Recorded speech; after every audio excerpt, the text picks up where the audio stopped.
Hey, everybody. Welcome back to the podcast. I am your host, Andy Storch, and I am so grateful that you are joining me today for a conversation with Dr. Gay Hendricks. And Gay Hendricks has been a leader in the fields of relationship transformation and body-mind transformation for more than 45 years. After earning his PhD from Stanford in 1974, Gay served as professor of counseling psychology at the University of Colorado for 21 years. He has written more than 40 books, including bestsellers such as 5 Wishes, The Big Leap, Conscious Loving, and The New Conscious Loving Ever After. The last 2 were co-authored with his wife of more than 35 years, Dr. Kathleen Hendricks. He is also a mystery novelist with a series of 5 books featuring the Tibetan Buddhist private detective Tenzing Norbu. And most recently, he has launched a new mystery series featuring a Victorian-era London detective, Sir Errol Hyde. And as we're recording this, we are on video, and I'm looking at Gay, and he has a giant bookshelf behind him of books that were all written by him. Pretty impressive. He's also appeared on more than 500 radio and television shows, including Oprah, CNN, CNBC, 48 Hours, and now this podcast. Gay, welcome to the podcast. Thanks, Andy. Nice to be with you. It is absolutely an honor to have you on. I first came across you when I heard about your book, The Big Leap, and I bought it and put off reading it for a while. And then when I finally did, it kind of hit me over the head like a ton of bricks. And this is some stuff that I just really needed to hear about limiting beliefs and your upper limited beliefs, finding your zone of genius, and some things on relationships that I found really valuable. And so I want to get into some of that stuff. But I also think your background and your story is really intriguing. So I'd love to start with that, if you don't mind. Share a little bit of your origin story and how you got to where you are today. Well, I grew up in Leesburg, Florida. I was a third-generation Floridian. My grandparents moved to Florida around the turn of the last century, so around 1900 or so. And then my mom was born in 1911. And she grew up eventually to be the mayor of Leesburg, Florida, where she was born and where I was born. And so we have a long tradition in Florida, although I ended up marrying a Yankee and moved off up into the great north and then ultimately west. My wife is from California, and so we kind of had a feeling we would eventually move out here. And back about 1995, we moved out here to California to be near her parents also, who were getting up in years, and we wanted to look after them. And so after they passed away around 2005, we moved over here to our current town. We live in a little mountain valley called the Ojai Valley, spelled O-J-A-I, and I happen to think it's paradise on earth. I've been around the world 30-some times now, and this is a place I'm proud and happy to call home. Very creative, wonderful place to live, and it used to be a spiritual gathering place for Native Americans way back a couple of centuries ago. There's still a lot of pottery you find here and things like that from way back in that area. So it was a place of pilgrimage, and it has that feel to it. So, but I'm have been both an entrepreneur and a writer full-time since way back. Because I wrote my first book and published it in 1975, and right after that I started entrepreneuring my own seminars and workshops. I found that, as you probably found as an entrepreneur, you can do a whole lot better setting up things yourself than you can parceling out your time for other people. Yeah, and you have a lot more control anyway. Yeah, and so I soon, I've always kind of been an entrepreneur at heart. Even when I was a kid, I always had some little business going. I remember one of my first businesses was selling eggs to neighbors. And I would carry around the bag of a dozen eggs, and I forget what they cost. I think it was either 50 cents or 60 cents at a time for a dozen eggs. And then a while, lawn mowing business for a while. And then my big coup was watermelons, though. I would buy watermelons for, in those days, you could buy an entire watermelon in the height of watermelon season in Florida for like 10 or 15 cents. And so what I would do is I would buy a whole watermelon and then slice it up into pieces and stand by the side of the road holding up a piece of cold watermelon, and people would just, whoosh, whoosh, whoosh, they'd be driving right in. And so those are some of my first experiences. And to this day, we've had the Hendricks Institute now since 1989. And my wife mostly runs that. She's kind of the brains of the gang as far as being able to read spreadsheets and handle bookkeepers and personnel things and that kind of thing. So I do a lot of the big picture stuff. And she and a team of people are in the other room right now. I'm back in my home office, and she's in there with a team of a couple of people doing stuff.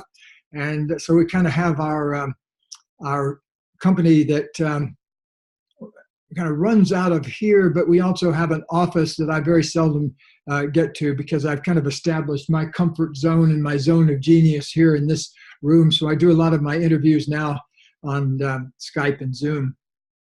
Oh, that's really cool. And such a great background. I remember you talked in your book, The Big Leap, about your roots, entrepreneurial roots, selling watermelons by the side of the road, and that sort of discovery that, hey, if you chop it up and make it easy for people to consume, they'll pay a lot more money for it, that's sort of like the basics of entrepreneurship, right? And business, that you take something you buy at wholesale, you parse it out into something that people really want to buy and package it how they want to buy it. And they'll pay more money, and hopefully it adds up to a lot more than what you paid for it.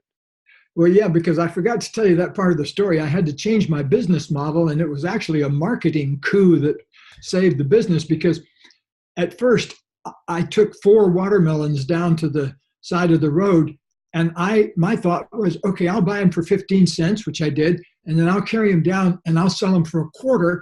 And if I sell out, I've got 40 cents, and that looked like big stuff to me. I had to carry all 4 of the watermelons back up the hill at the end of the day because I didn't sell any of them. And so then I figured out, okay, I'll chop them into 8 pieces, charge a nickel each. And by golly, that's 40 cents a watermelon. So now I'm taking home gigantic sums. Right. And so that was the breakthrough, the marketing breakthrough that saved my watermelon business. But I'll tell you, if you want to go in the watermelon business, you got to be willing to stand in the Florida sun all day. And that's kind of the downside of it, because get to be about 1:00 in the afternoon. Yeah. You've been out there in the brutal sun all day. So it has its challenges. I was going to say, I grew up in Central Florida as well. And you mentioned lawn mowing. I also did a lot of that in high school because there's no shortage of need for that because the grass grows so quickly. But it takes some strength and stamina to stand out there in the Florida heat and humidity in the middle of July and August and September, mowing lawns and doing stuff. When I was 15, my mom made me go work for the highway maintenance crew for the summer. And that's when I learned that I did not want to do, manual labor for a living, and that I definitely needed to go to college and get into some white collar work. Well, you and I had the same mom then, because my mom put me on a construction crew when I was, I can't remember if I was in the 11th. Yeah, I was in the 11th, between the 11th grade and the 12th grade. And I was the only high school kid on this crew of really grizzled veterans. Same here. Yeah. Come in and say, oh boy, old Dewey got shot last weekend, in a drunken brawl. And, they'd be talking about stuff that made my hair stand on end. But it was good training. It made me really want to go to college. Yeah. Same here. Exactly. They had already been hammering in me that I needed to go to college. And then after I did that, I absolutely knew. Speaking of going to college and intellectual academic pursuits, I know from reading your book, you also knew from a very early age that you wanted to get into psychology. So how did you discover that? Well, the story that's told about me, which is I can sort of remember it, but I remember one part of it, that it was raining the day I got my first tricycle. I got it for my birthday, which is always January 20th is when my birthday is. So it was January 20th in Florida. I was 4 or 5 years old, probably 4 actually. And I started pestering my grandma to let me ride my tricycle in the living room. She had this huge living room. And because I couldn't go outside. It was my birthday and I really wanted to ride my tricycle, but it was raining and I couldn't go outside. And so finally my grandma, who was the most wonderful, loving woman, although very straight-laced and stern, she let me ride my trike for once inside in the living room. And the first thing I did was, after riding it around a few times, is I put a box over in the corner and I made it my office. And I would commute to my office on my tricycle and park my tricycle outside. And then I would climb into the cardboard box And there I would be in my office. And what I did in my office, in my imagination, was people came to me and gave me problems to solve, and I helped them solve it. And I was clear. I told people in my family that don't come to me with any physical problems. That's not the kind of problems I handle. I'm a different kind of doctor. And they would see, this was a town that did not have a psychiatrist or a psychologist or anything remotely resembling this. So they actually sincerely asked me, well, what kind of a doctor would it be then? And I said, well, it's the kind of doctor that talks to you about basically problems of living, and they thought that was the funniest thing, that here was this little kid sitting in a cardboard box willing to counsel people on problems of living.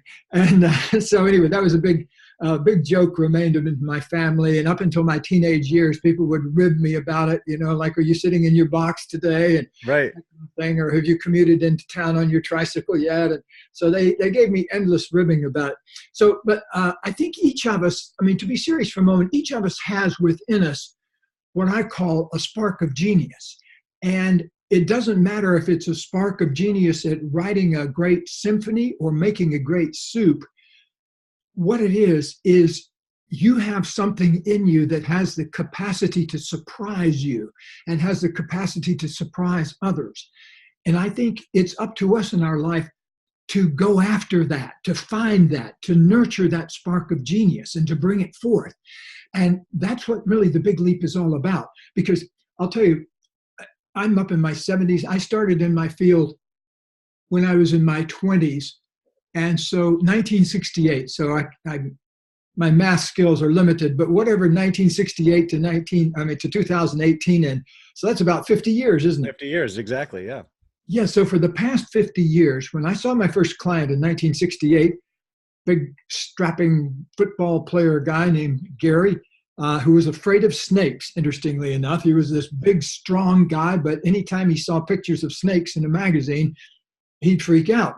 And it was causing him problems because his girlfriend and he would go to movies and would be fine until the snake appeared.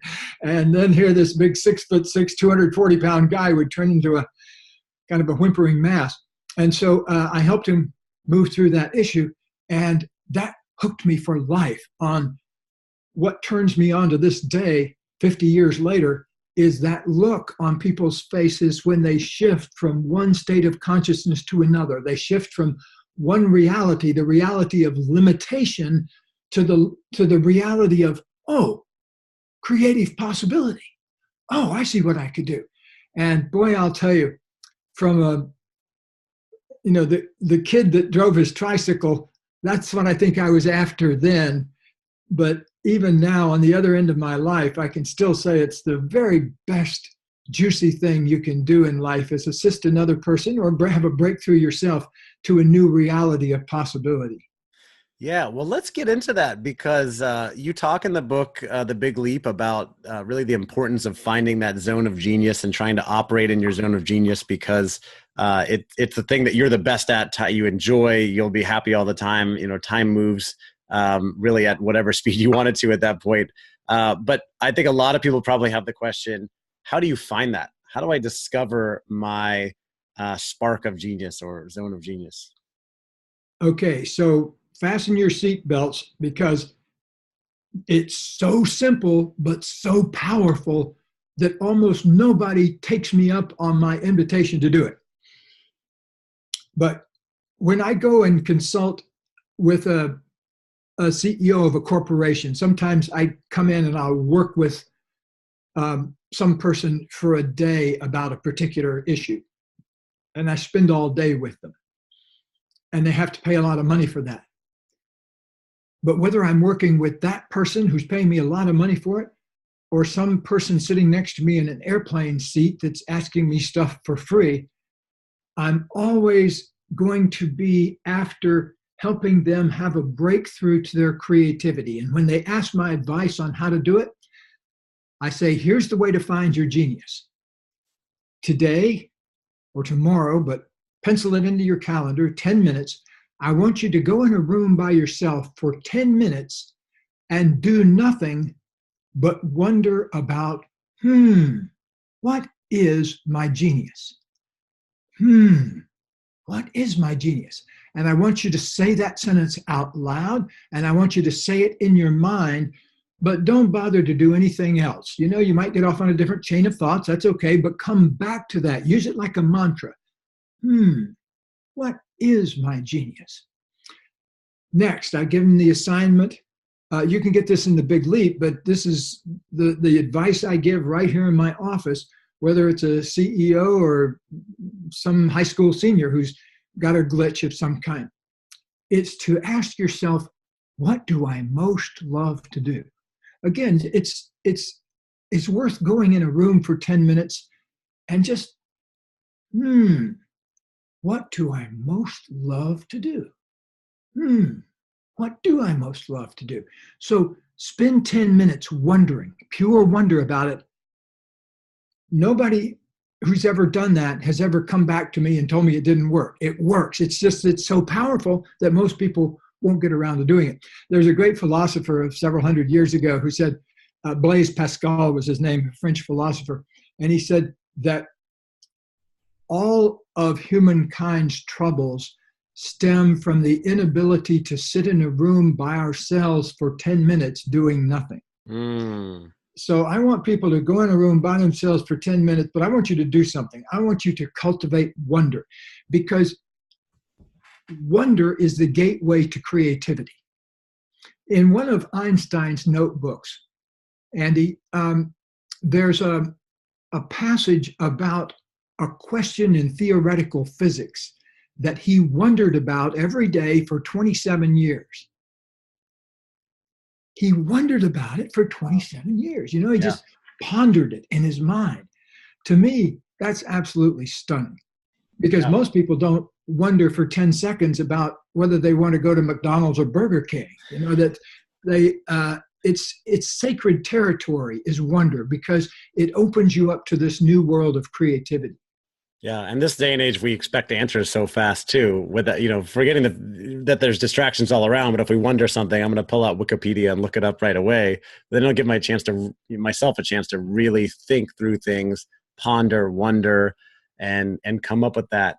My follow-up question that I know others have as well is, let's say you do discover what that zone of genius is. For instance, I think I know what mine is, but it's not immediately profitable, or maybe you don't think it's realistic to do it full time as a business, and may be great as a hobby.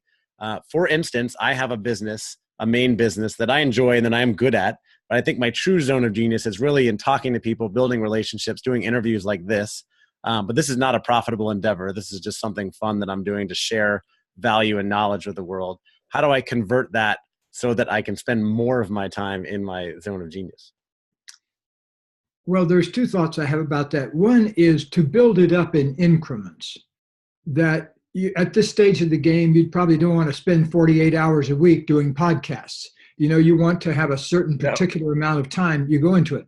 And then put a priority, of course, if you so desire, on monetizing your podcast, or monetizing it in some way by selling something else off it, your consulting or whatever. So, to put an hour or 2 or 3 a week in it is a good investment. I say people can prosper by spending first only 10 minutes a day in their zone of genius. And also another thought occurs to me too, that, I built it up from my 10%. I started out where I was spending less than 10% in my zone of genius. I now don't refer to zone so much as I call it a genius spiral. Oh, by the way, I should mention that the sequel to The Big Leap, which I've been working on for many years, is coming out in September. And so I'll be sure to come back and tell you about that when it comes out. It's called The Joy of Genius.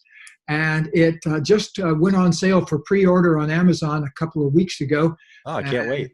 Is going crazy on the charts already. So, Nice. But the actual book will be out on September 25th. We're coinciding the publication to be on my wife's birthday.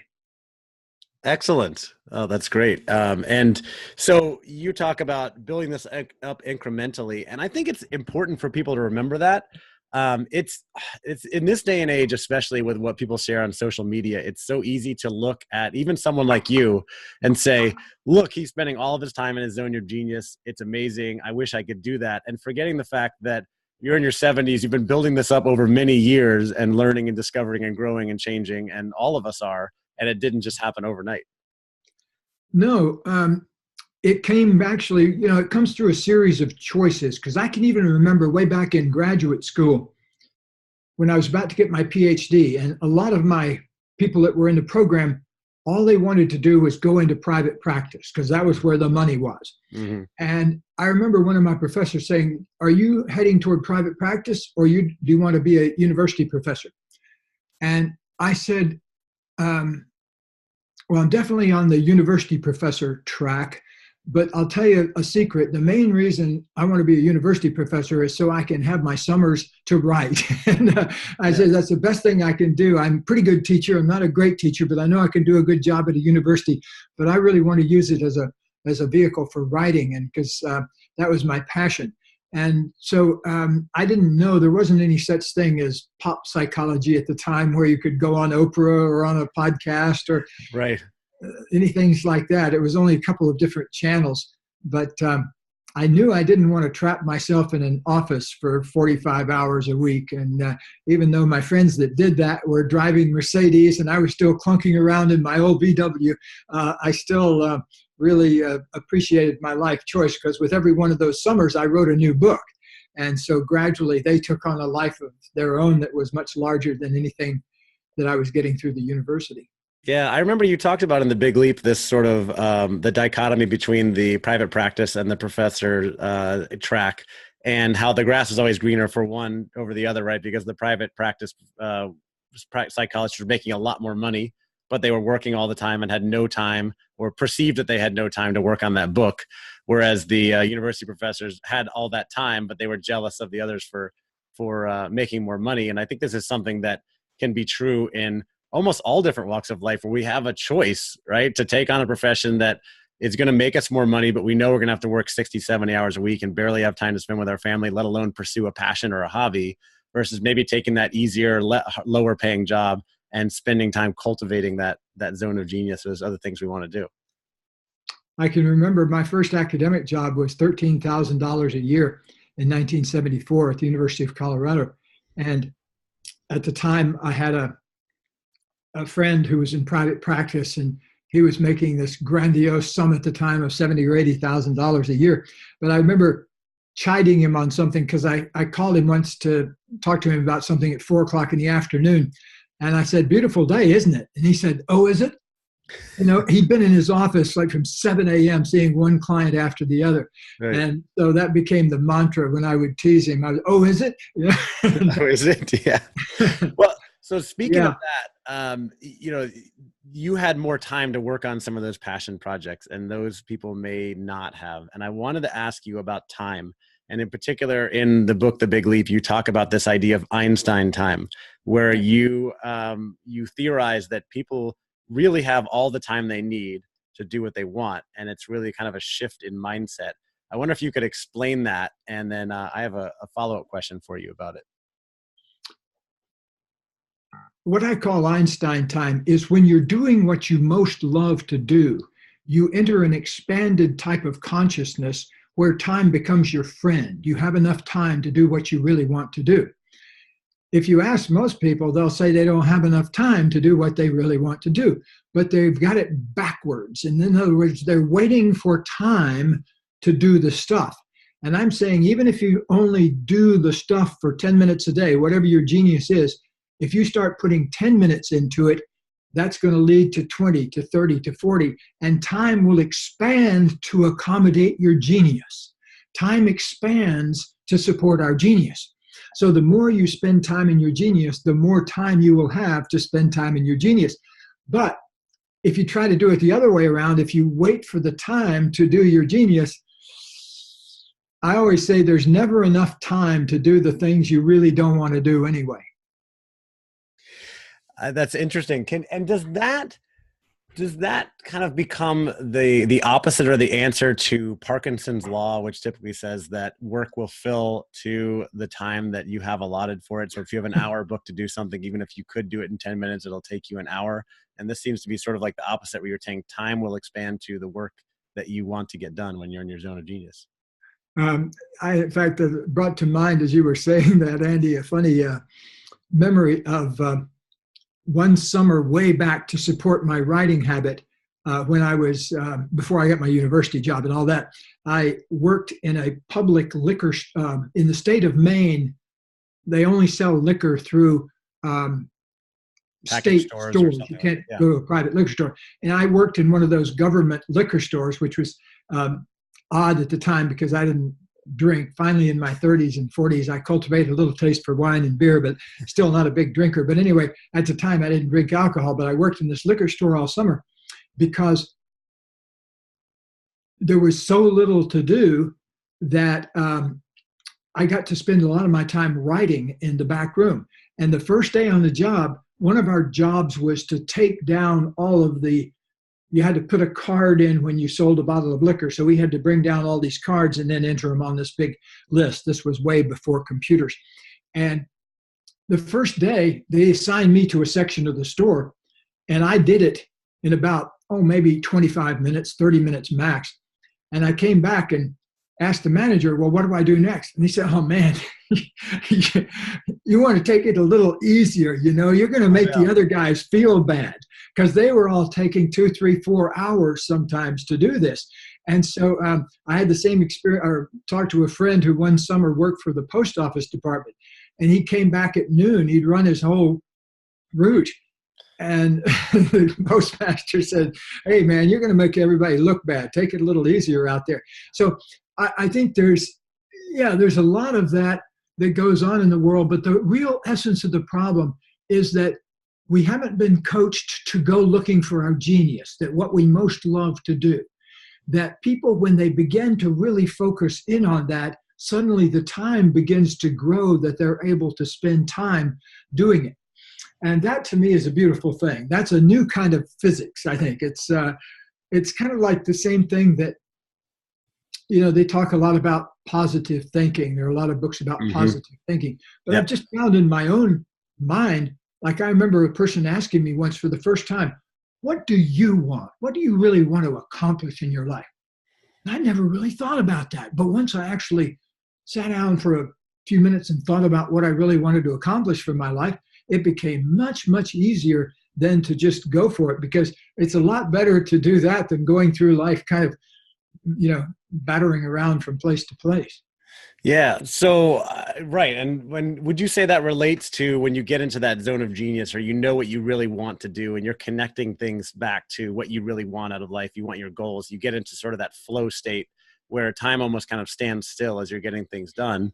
But the flip side of that is, I think people would push back and say, well, you might get lost in that, and time passes, and then you become late to other things, or you run out of time to do other things.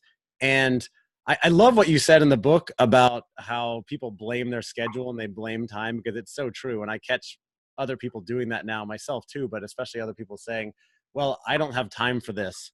And I will push back now and say, well, you actually have time to do whatever you want. It's just about your priorities and what you choose. But I think some people might push back and say, listen, we all have the same amount of time. I have these responsibilities. I have to get them done. How can you say that I have all the time I need? It has a lot to do with priorities, because, for example, when I was growing up, I heard a lot of people complaining about never having enough time to do what they really wanted to do.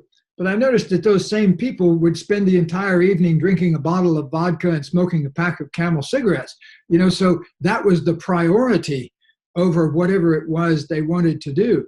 And so I think that one of the key skills in life is learning to prioritize your creativity so that it's very high, so you treat it as sacred space. Because I believe it is inside ourselves. What makes us most fully human is our ability to hatch new ideas and to come up with new ways of doing things and new ways of solving problems. And to me, creativity is kind of the glory of being a human being, is that we get to think up a new solution. Just look at what we've accomplished in the past 150 years.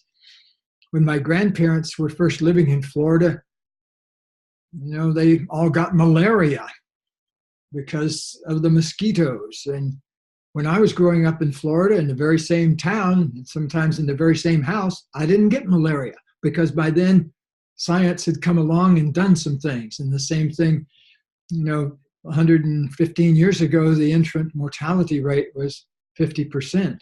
Half of the children died. It still is in many places in the world, but now in a good bit of the world, we've taken that down to a very small fraction. And so I celebrate our creativity in being able to do things like eradicate polio. And see, I think that if we can do that sort of thing, we can re-engineer ourselves so that we don't need to go having a war every 15 or 20 or 25 years, or having a depression every 30 or 40 years. So I think we can engineer some better ways to deal with problems that seem unsolvable now. Yeah. And all those solutions came from people spending time thinking, pondering, getting creative, testing things. And but the interesting thing about as time goes on and the modern technology we have now, modern society, there are so many distractions that are taking people's time. And people say, well, I don't have enough time to do X or Y. I don't have enough time to focus on my fitness or spend time in my zone of genius, or I can't take 15 minutes out of my day to just think. But then as you point out, what else are they spending their time on, right? Well, how are they prioritizing their time? And it could be really important that they do prioritize their time to spend time on that. The last thing I wanted to ask you about is you talk about upper limit beliefs a lot, or upper limit beliefs, and how people run into those. And especially you spend a lot of time in the book talking about the problems that people create in relationships, right? And having arguments and sabotaging their relationship. And I think I've experienced that myself many times. I've been married for 14 years. I have 2 kids, and there are plenty of opportunities for that, right? But one of the things you mention is the importance of having that, quote, 10-minute sweaty conversation, right? That is uncomfortable and could maybe save you a lot of time later. So hard for people to do. I wonder if you could just explain the importance of that and why, and the benefits. Well, in my new book, The Joy of Genius, which isn't out yet, it's a sequel to The Big Leap. It'll be out soon, later on in the fall of 2018. I tell a story about in my pre-Katie days. We've been together almost 40 years now, but in my unenlightened days before I met Katie, my wife now, of 39 years, I had a relationship with a woman named, that I called Nora in the book. And she had her father was a traveling salesman when she was growing up and was always having affairs. And so it kind of wrecked her childhood. And so she had a big thing about it. Like if she saw me talking to somebody else at a party, she would get upset. And so she had a very big sensitivity about that. Well, one time I went away to speak at a conference, and I had a one-night stand with another woman who was presenting a seminar at the conference. And so I came back and I avoided the 10-minute sweaty conversation with Nora until finally, it took a month or so, I felt more and more uncomfortable that I had this secret that I was carrying around.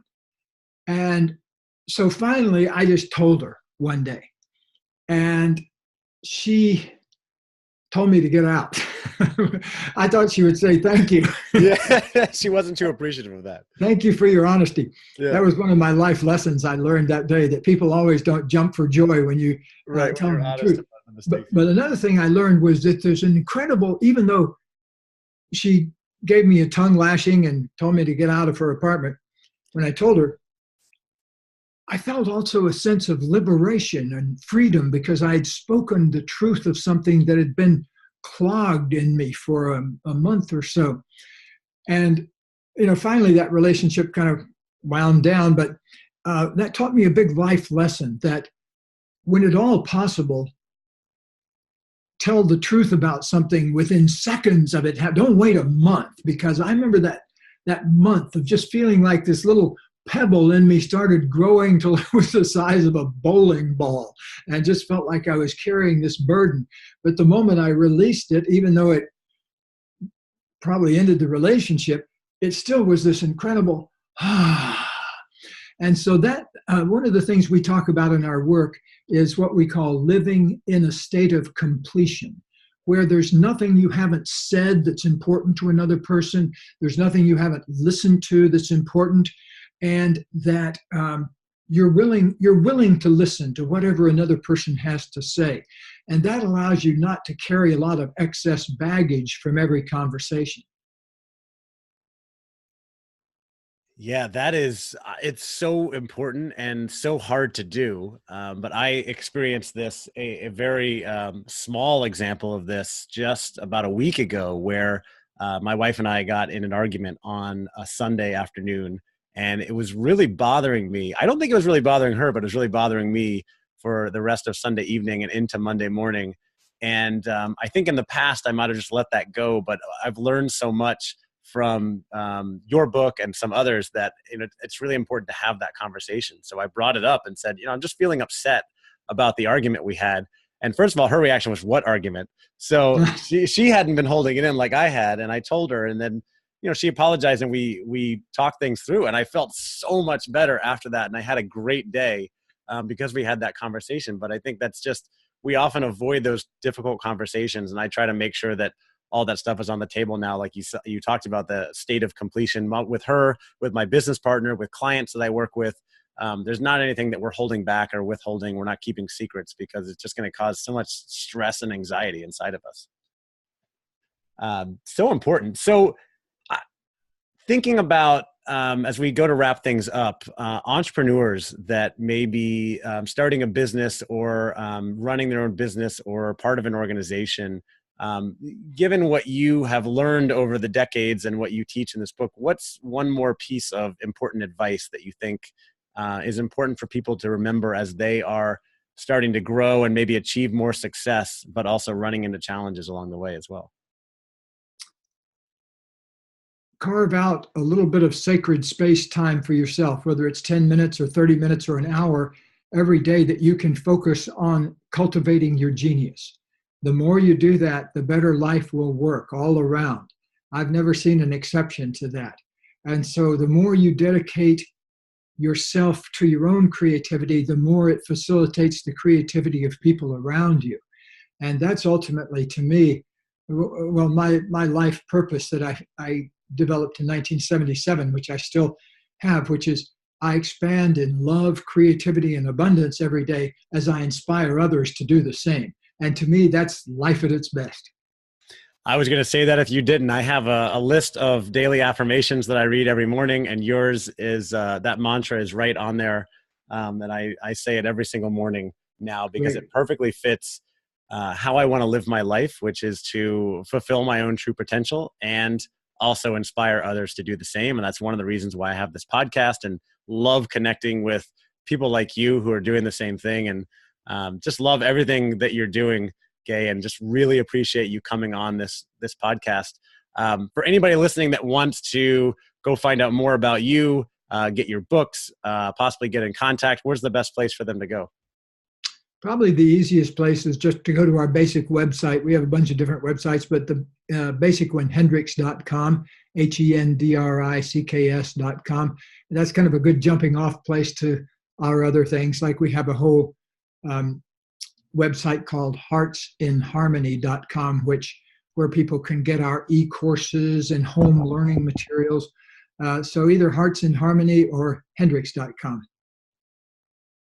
Got it. All right. We'll make sure to put a link to that in the show notes. And as we were recording this, I went and already pre-ordered your new book, which is coming out in September. I can't wait to check that out. And we'll put a link to that as well. And we'll maybe have to have you back on to talk about that new book when that's out, because I think it sounds like there's a lot more practical advice in there as far as living your zone of genius. So Gay Hendricks, thank you so much for making time to come on the podcast today and sharing some of your experience, your knowledge, and wisdom. I really appreciate it, and I think that our listeners do as well. All right. From another Florida boy to another Florida boy.